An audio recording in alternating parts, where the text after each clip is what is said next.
4월 대각개교제를 맞이해서 우리 다 함께 대각개교 은혜가 우리 원각학원 구석구석에 미쳐가기를 염원합니다. 대종사님께서 대각을 하셨습니다.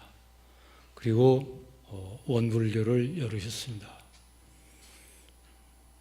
늘 우리가 잊지 않는 이런 내용입니다만은 특별히 4월달 대각개유제를 맞이해서 대종사님의 대각 의미가 무엇이고 어찌하여 원불교를 열으셨는가, 다시 한번 우리들 깊이 새기는 소중한 시간이 돼서 이러한 새김을 통해서 우리들 마음속에 대각에 한 걸음 한 걸음 더 가깝게 되고 개교 이념을 실현하는 그러한 우리의 정성이 대종사님의 그 정성에 가까워지기를 염원을 합니다.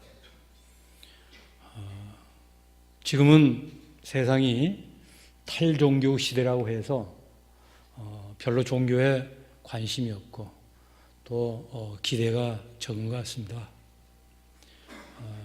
그 대신 이제 세상에서 그동안 종교가 해왔던 구원의 문제라든지 또 기타 여러 가지 이러한 종교 역할이 지금 세상에서 대신하고 있기 때문에 참 관심이 점점 멀어져가는 이런 실태지만은, 그러나 이제 대각이다 하면 사람들이 조금 다른 것보다는 관심이 많습니다.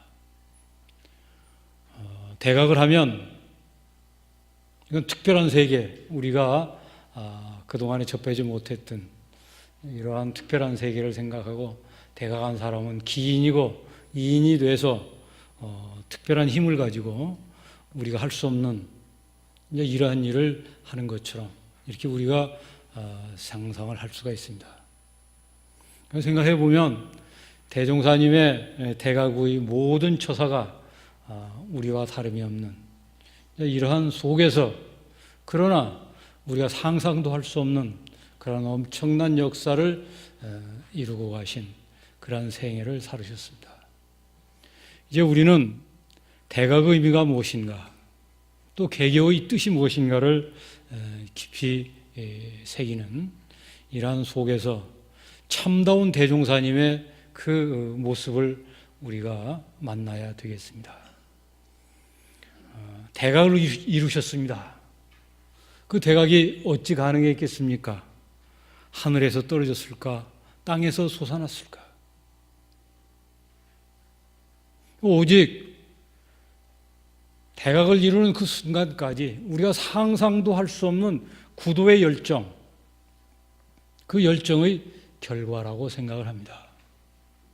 제가 이 자리에 있으니까 예전에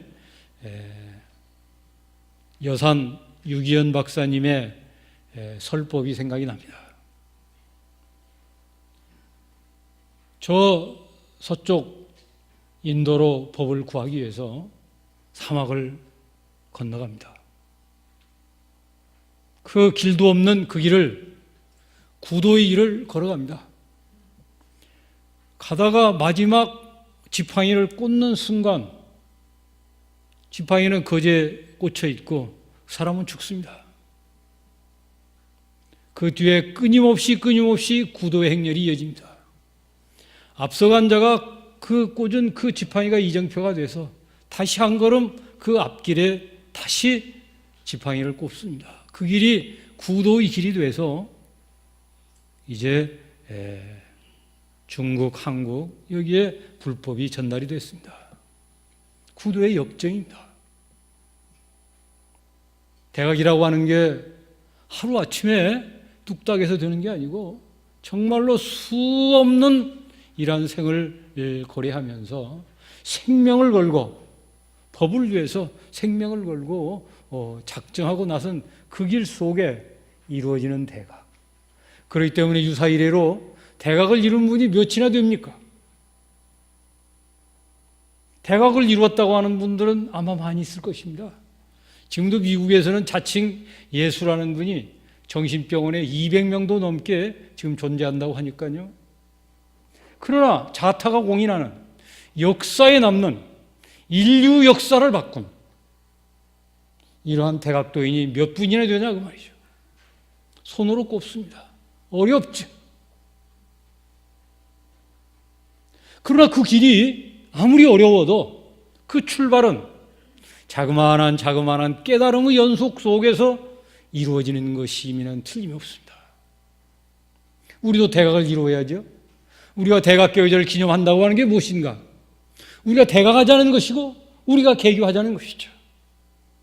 우리들 마음속에 있는 무명, 우리들 마음속에 있는 미혹을 해치고 나서 눈을 뜨고 귀를 열고 환한 광명 속에서 살자.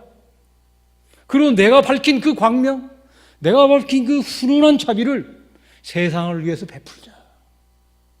원광학원에 근무하는 우리 모두가 대각교회를 기념하는 게 어디에 있는가?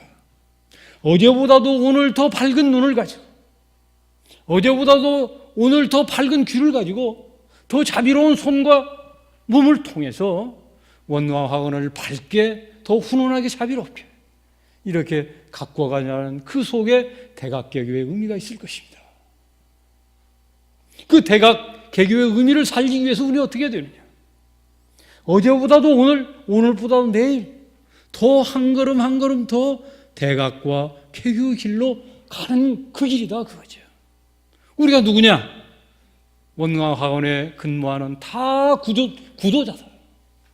대종사님의 대각교의 그 완성을 향해서 오늘 또 내일 또 끊임없이 한 걸음 이렇게 나아가는 우리가 바로 원광학원의 참다운 주인이고 우리의 참다운 모습이다.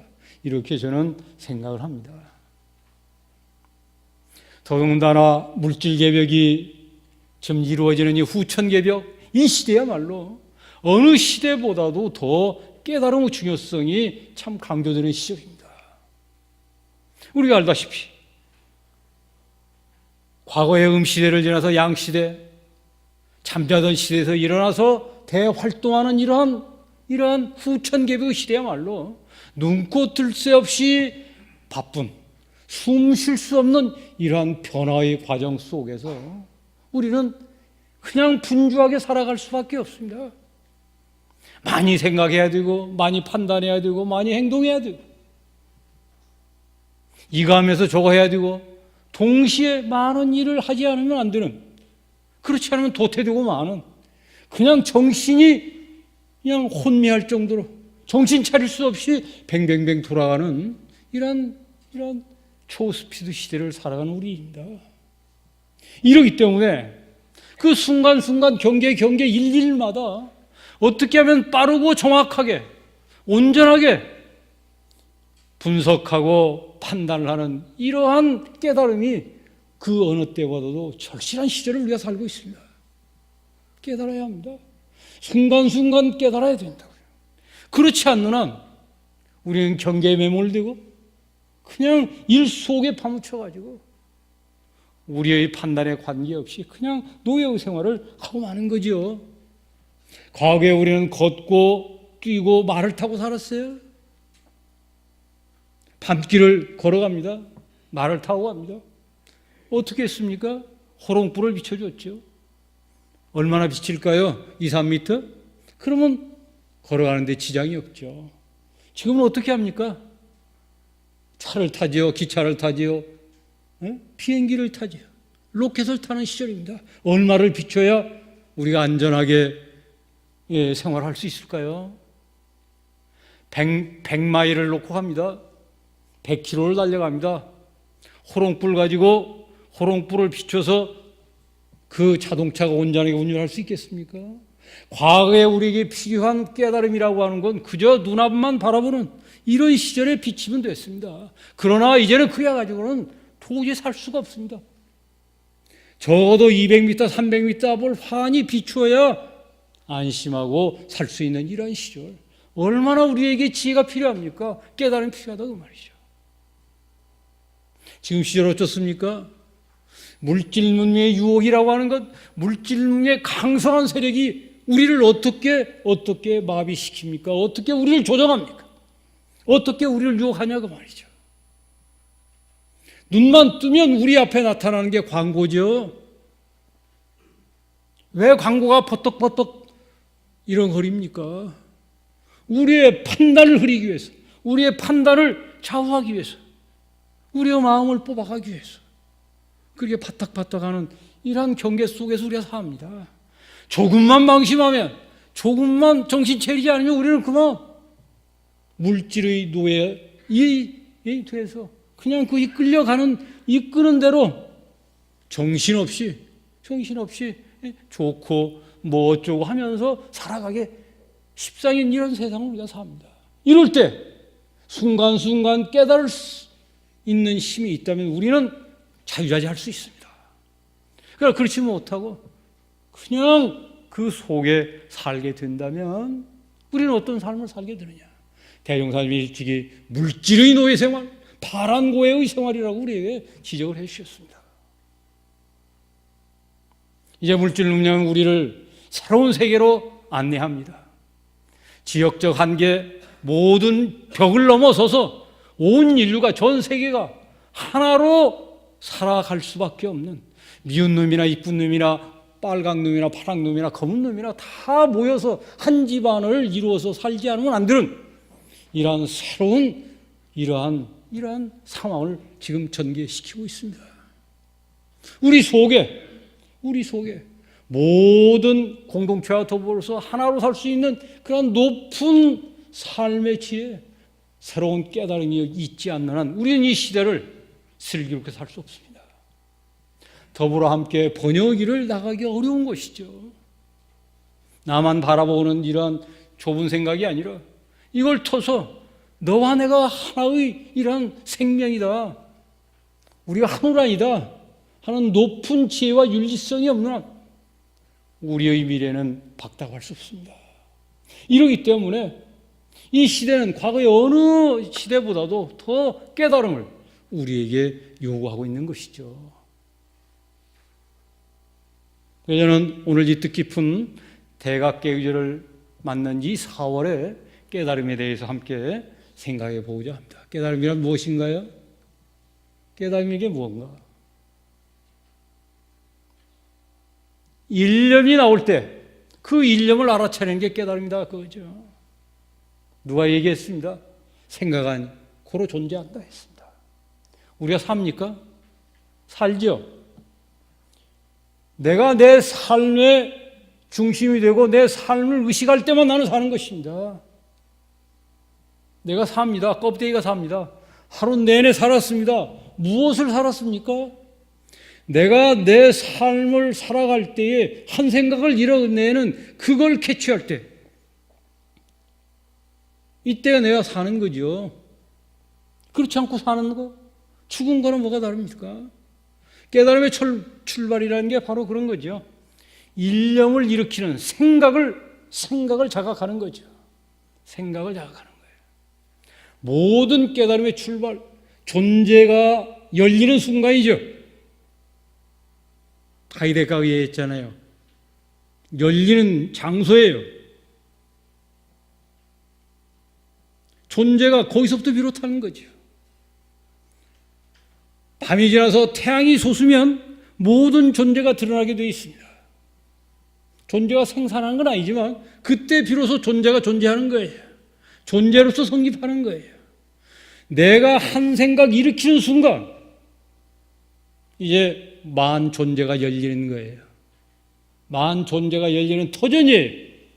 그 한 생각, 이걸 캐치하는 게 깨달음의 출발입니다. 두 번째 깨달음이란 뭔가? 우리 육군의 감각과 지각을 오롯이 하는 거예요.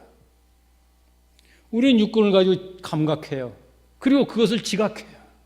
이것을 온전히 하는 것. 이걸 온전히 하는 것. 내가 깨닫지 못해도, 깨닫지 아니해도, 의식하지 않아도 감각하고 지각해요. 그러나 그 감각과 지각은 깨달음이 아니죠.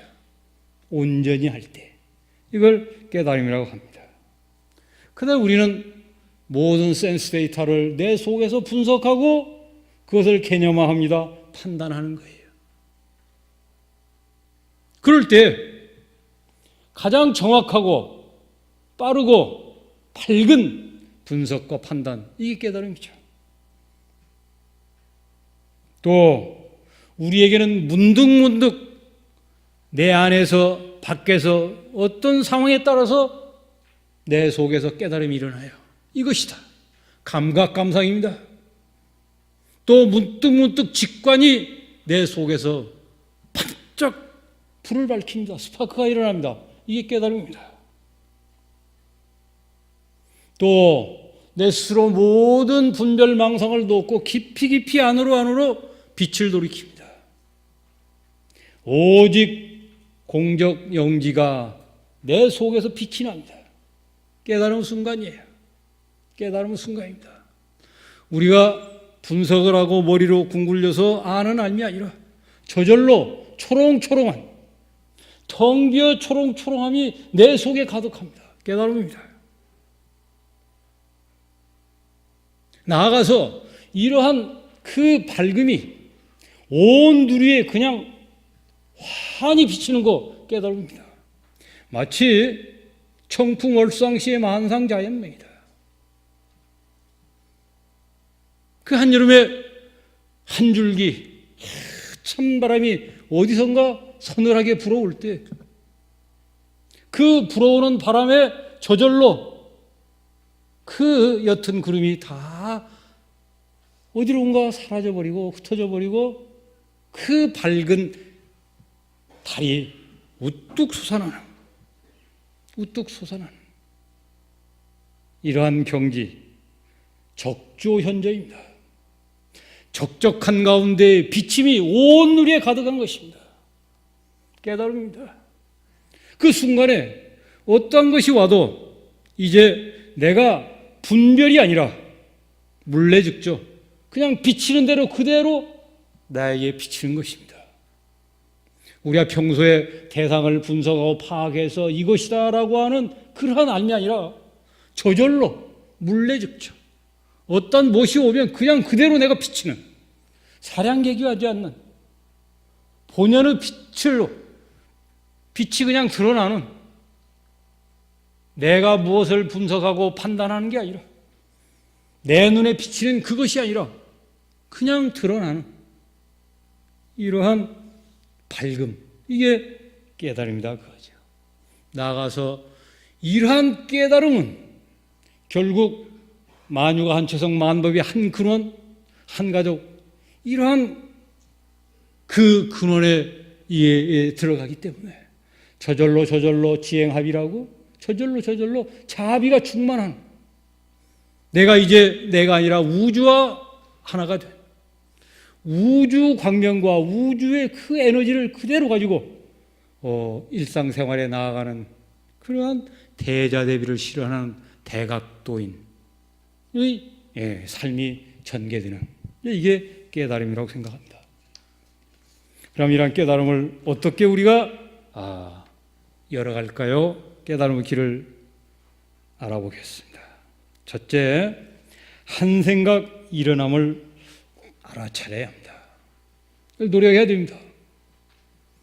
우리 마음이라고 하는 건 지극히 미묘해서 잡으면 있어지고 놓으면 없어진다고 했습니다. 지금 교도님들 마음이 어디에 있습니까? 잡아집니까? 잡아집니다. 이게 마음이구나 하면 잡아지는데 잡아지는 순간에 어디로 갑니다. 잡아지는 순간에 어디로 갑니다. 그렇기 때문에 깨어있는 삶이 어려운 것입니다. 깨어있어야 합니다. 깨어있도록 노력을 해야 됩니다. 잡아야 합니다. 저절로 깨어나지 않습니다. 내가 노력을 해야 됩니다. 잡아야 합니다. 우리가 지난 날을 돌이켜 생각할 때 일상생활 속에서 얼마나 내가 내 마음을 찾아가지고 살았는가, 내 마음을 이것이다 하고 내 마음을 찾아서 내 마음의 운전자가 돼가지고 살아갔는가를 생각해 보십시오. 이게 쉽지 않습니다. 그래 우리 원불교는 유념 공부를 시키는 것입니다. 유념해라. 잡아. 그 미묘한 마음, 소리도 없고 냄새도 없고 크기도 없고 자취도 없는 그 마음을 잡아라. 그건 오직 유념 공부, 이것 해야 됩니다. 유념해야 됩니다. 잡아야 됩니다. 유념 공부가 잘 안 되죠? 주의 공부해라 했습니다. 유념하기를 주의해라. 유념해야 되는데 유념도 안 되잖아요. 그래서 주의해야 돼요. 주의해라. 주의심을 가지고 유념하면 마음을 잡을 수가 있습니다. 이게 첫 번째 단계입니다. 두 번째, 육군의 지각과 느낌을 온전히 하면서 살아야 됩니다. 이게 깨달은 길입니다. 어떻게 해요? 평소에 내 속에 있는 에고, 나라고 하는 것, 내 감정, 내 선입견, 내 망상, 관념, 이거 비우기를 노력해야 됩니다. 내 에고에 갇혀있고 감정과 선입견과 망상과 관념이 있는 한 내 감각과 지각은 온전해질 수 없습니다. 선글라스를 쓴 사람이 밖을 바라보는 것처럼 나에 의해서, 내 생각에 의해서, 내 에고에 의해서 착색되고 마는 거죠. 이건 깨달을 미혹입니다. 미혹. 우리가 깨달은 길을 가기 위해서 그렇기 때문에 우리의 육군의 감각과 지각이 온전히 될 수 있도록 나를 밝히고 비워야 됩니다. 세 번째, 그 일 그리에서 아르마리를 구해야 됩니다. 유교에서 이걸 잘했습니다. 일사일이다. 경물치지해라.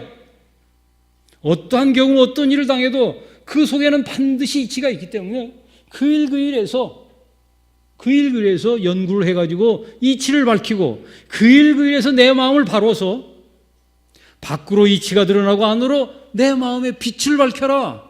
유교의 가르침입니다. 일사일리가 모여서 만사만리가 되고 만사만리가 결국은 화련되어 이리관지하는 것이다. 대가의 길로 가는 것이다. 유교의 가르침입니다. 불교도 마찬가지입니다. 도노 점수해야 되는데 도노까지 어떻게 할 것이냐? 열심히 점수해야 된다 그거죠. 열심히 닦아야 된다. 그러나 그건 참다운 닦음이 아닌데 그럼에도 불구하고 닦아야 된다. 그러다 보면 어느 날 크게 깨친 때가 있고 이제 크게 깨친 그것을 가지고 이제 점수해야 된다. 그런 거죠. 그 네 번째 깨달은 길은 의두연마를 열심히 해야 돼서 문제 해결 역량을 길러야 됩니다. 특히 오늘날 현대사회에서 가장 필요한 이러한 깨달음의 공부 중에 하나입니다. 우리는 얼마나 많은 일을 접하고 얼마나 많은 문제를 우리가 해결해야 됩니까? 저도 이사장실에 앉아서 뭘 하겠습니까? 늘 의두연마입니다. 어떻게 할 것이냐? 산적해 있는 이 문제를 어떻게 할 것이냐? 그러기 위해서 우리는 어떻게 해야 됩니까? 매사매사에 의심을 발견하는 이러한 생활을 해야 됩니다. 똑같은 상황에 있어도 어떤 사람은 의심이 나고 어떤 사람은 의심이 나지 않습니다. 대각을 이루신 대공사님께서 어찌 대각을 이루셨습니까? 물론 구원검내에 그 서원과 가까운 것이 있었겠죠. 그러나 이 생에 오셔가지고 하늘에 떠다니는 구름을 의심하셨습니다. 우리 누가 여기서 구름을 의심하는 사람이 있습니까? 다 똑똑하고 영리하고 지혜롭습니다. 그렇기 때문에 우리는 대각 갈 수 없습니다. 우리의 그 영리함과 지혜로움이 그만 대각의 길을 차단하고 있습니다. 우리 어리석어야 됩니다.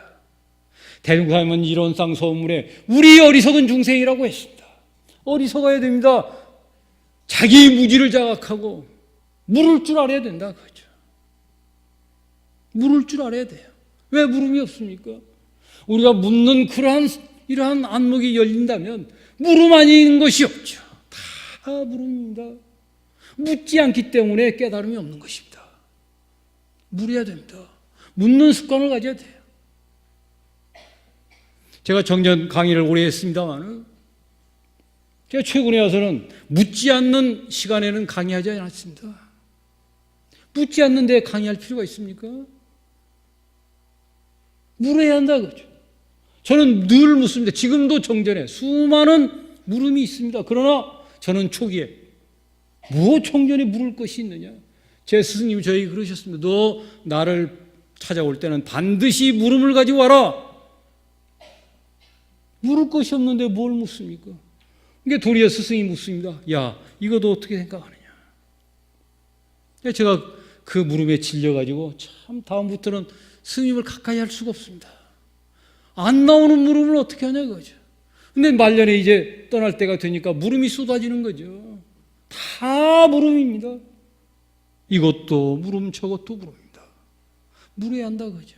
그리고 그 물음을 가지고 쉽게 해결하지 말고 그냥 끈질기게 그 물음을 궁구하는, 끈질기게 견뎌가면서 쉽게 해결하지 말고 또 궁굴리고 또 궁굴리고 해서 끝내 자기 속에서 빛이 나올 수 있는 그런 데까지 밀고 나가는 정성과 인내가 필요한 것입니다. 아프죠. 괴롭죠. 그 물음을 가지고 씨름하는 게 결코 쉬운 일은 아닙니다. 그러나 그걸 쉽게 해결하지 말고 정말 내 혼인 힘을 다해가지고 그걸 내 속에서 궁굴리는 것입니다. 열애로우신 우리 대종사님께서 무엇이 그래서 20여 성상을 온 몸을 다해서 생명을 다해서 궁굴리시지 않았습니까? 우리는 어쩌냐 그 말이죠. 한 번이라도 정말 그렇게 몸부림을 치면서 몸부림을 치는 그러한 구도의 궁굴림이 있었느냐? 이 속에 의심을 하고 그걸 가지고 궁굴리는 이런 영양 지속하는 속에 깨달음이 있다고 생각합니다. 그 다음에 성리연마 해야 됩니다. 앞서 제가 이 시대에 중요한 게 문제 해결 역량인데 또 한 가지 더 중요한 게 뭐냐? 인생과 생명과 우주에 대한 통찰력입니다.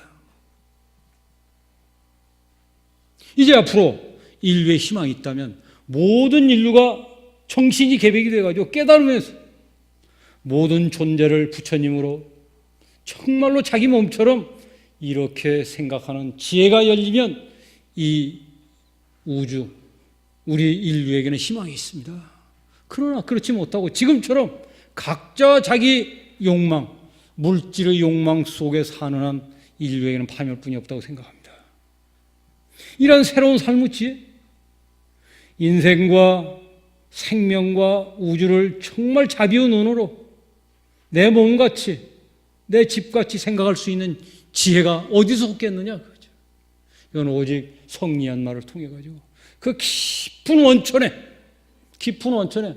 우주 근원과 인간의 근본을 요달해서 한 생명 한 삶을 깨달을 때 그때 가능하리라고 생각합니다.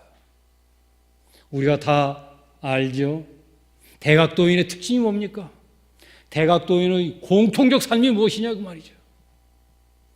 어떤 분도 예외 없이 대각한 이후에는 자신을 헌신하는 것입니다. 온통 다 세상을 위해서 바치는 것입니다. 왜 그럴까요? 이 소식을 알기 때문에 그렇습니다. 한 생명 소식을 알기 때문에 그런 것입니다. 내가 아니다. 참나는 무엇이냐? 이걸 자각하기 때문에 자기의 모든 욕망과 안위를 놓고 세상을 위해서 헌신하는 것입니다. 대종사님 말씀하셨습니다. 투철하게 열린 사람은 세상을 위해서 일하지 않을 수 없는 것이다. 일할 수 아주 없는 것이다. 우리 원광에 살 길이 어디가 있습니까? 어렵지요? 다 어렵다고 합니다. 살 길이 어디가 있냐 그거예요. 다른 게 아니다 그거지. 우리가 대각개교라는 이러한 의미를 깊이 새겨서 내가 여기에 존재하는 이유가 뭔가? 어떻게 존재해야 되느냐? 우리 원광학원 이 전체가 나고 내 일이고 내 생명이다. 이런 사람들이 곳곳에 있어가지고 다 나름대로 대종사님의 대각개교의 그 역할을 한다면 우리 원광학원은 희망이 있고 앞날이 창창할 것입니다. 이제 시간이 갔습니다. 여러 가지 깨달은 길이 많죠. 대종사님께서 우리에게 이론상의 진리, 저 둥근 이론상의 진리를 주셨습니다. 금년 대각교회를 맞이해서 어제보다도 오늘 우리 눈이 더 밝게, 우리 마음이 더 자비롭게 이렇게 열리고 훈훈해지는 이러한 영광이 우리 각자에게 있고, 그것이 우리 원광 구석구석을 비춰서 우리 앞에 있는 모든 현안들이 우리들의 지혜와 우리들의 자비와 우리들의 합력 속에서 다 여의 참 우리가 바라는 대로 이렇게 풀려가기를 간절히 염원하고, 우리가 그럴 때 대종사님 성령께서 우리를 밀어주시고 우리 앞길을 더욱더 환히 열어주시라고 믿으면서 제 말씀을 마치겠습니다. 감사합니다. 감사합니다.